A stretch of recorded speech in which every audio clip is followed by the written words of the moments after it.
Hi, എന്തൊക്കെയുണ്ട് എല്ലാവരുടെ വിശേഷം? സുഖല്ലേ എല്ലാവർക്കും? ഞാനിവിടെ സുഖമായിരിക്കുന്നു. പിന്നെ എന്റെ കാക്കൂന് പനി പിടിച്ചു ഗൈസ്, ഒന്നും പറയണ്ട. നല്ല പനി പിടിച്ച ആള് സൈഡായിട്ടോ. ആദ്യം പനി കൊണ്ടുവന്ന ആള് ഞാനാണ്, പിന്നെ എന്റെ കാക്കൂനും കിട്ടി, അതുകൊണ്ട് ആള് സൈഡായി. അപ്പം തേക്കാനുള്ള സാധനങ്ങളൊക്കെ ആയിട്ട് ഞാൻ പോവാണ് കേട്ടോ. ആൾക്കൊട്ടും വയ്യ, നല്ല ചുമയും കാര്യങ്ങളൊക്കെ ആയിട്ട് ആള് ഫുൾ ടൈം കിടപ്പാണ് കേട്ടോ. ഉറക്കം തന്നെ ഉറക്കം, കാരണം മേലുവേദനയും കാര്യങ്ങളൊക്കെ ആയിട്ട് ആളൊരു വിധമായി. അപ്പം ഞാൻ തേക്കാൻ വേണ്ടി കൊണ്ടുപോയി കൊടുക്കാന്ന് വിചാരിച്ചു. നല്ല വെയിലാണ്, പക്ഷെ കൊണ്ടുപോയി കൊടുക്കാണ്ട് വേറെ വഴിയില്ല.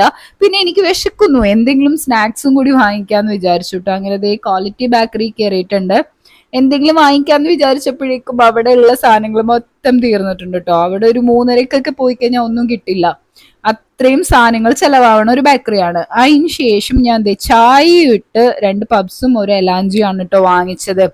വൈകിട്ടേക്ക് എന്തെങ്കിലും ഉണ്ടാക്കണം എന്ന ആലോചനയിൽ ഇങ്ങനെ നിൽക്കുന്നുണ്ട്. ഇത് കഴിച്ചിട്ട് ബാക്കി കാര്യങ്ങൾ ആലോചിക്കാം എന്നുള്ള ആലോചനയിലാണ് കേട്ടോ. ഞാനൊരു പബ്സും ദേ ഈ ചായയും കുടിച്ചു. ചായ കുടിച്ചപ്പോ തന്നെ ഒരു സമാധാനം. പിന്നെ വൈകിട്ട് ദേ റാഗി മുദ്ദ എന്ന് പറയും, കർണാടക ഡിഷാണ്. ഞാൻ ഉണ്ടാക്കിയത് കുളമായിട്ടുണ്ട് ചെറുതായിട്ട്, നല്ല വെള്ളമായി പോയിട്ട് നല്ല കട്ടിയുള്ള ഡിഷാണ്. പിന്നെ ദേ ഒരു കാർഡ് കോഫി ഉണ്ടാക്കി കുടിച്ചു, മധുരമൊന്നും ഇല്ലാണ്ട്. പിന്നെ പിറ്റേ ദിവസമായപ്പോൾ ഞാൻ ദേ ചിരട്ടപ്പുട്ടും ചായയും കടലക്കറിയായിരുന്നു കേട്ടോ കഴിച്ചത്. അങ്ങനെ അതും കൂടി കഴിച്ചു, ബ്രേക്ക്ഫാസ്റ്റ് കംപ്ലീറ്റ് ചെയ്തു. അതിനുശേഷം ഉച്ചക്ക് ഇക്കാക്ക വന്നപ്പോഴേക്കും തെരണ്ടി മീനൊക്കെ ആയിട്ടാണ് കേട്ടോ വന്നത്. അങ്ങനെ തെരണ്ടി മീനൊക്കെ നല്ല വറുത്തരച്ച് ഞാൻ കറി വെച്ചു. എനിക്ക് ഈ മീനിനോടൊന്നും വലിയ താല്പര്യം ഇല്ല, പിന്നെ എന്ത് ചെയ്യാനാ, ഇഷ്ടപ്പെടുക തന്നെ. കാരണം വേറെ മീൻ കിട്ടിയില്ല കേട്ടോ. അവിടെ വാങ്ങിക്കാൻ പോയ സമയത്ത് ഇത് മാത്രമേ ഉണ്ടായിരുന്നുള്ളൂ, അങ്ങനെ വാങ്ങിച്ചുകൊണ്ട് വന്നതാണേ.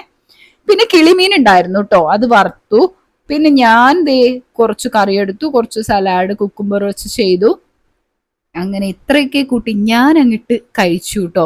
പിന്നെ വൈകിട്ടായപ്പോഴേക്കും ദേ ഒരു കട്ടൻ ചായയും കൂടി ഇട്ടു. ഇന്ന് പാൽ ചായ കുടിച്ചില്ല, കാരണം കൊട്ടും വയ്യ, കഫക്കെട്ടിന്റെ പ്രശ്നമൊക്കെ ഉണ്ട്. രാത്രി ആയപ്പോഴേക്കും കടലക്കറിയും ഇത്തിരി കറിയും എടുത്ത് ഞാൻ കഴിച്ചു. അപ്പൊ ഇത്രയൊക്കെ ഉള്ളൂ. ഇഷ്ടപ്പെട്ട ലൈക്ക് ആൻഡ് കമന്റ് സബ്സ്ക്രൈബ്.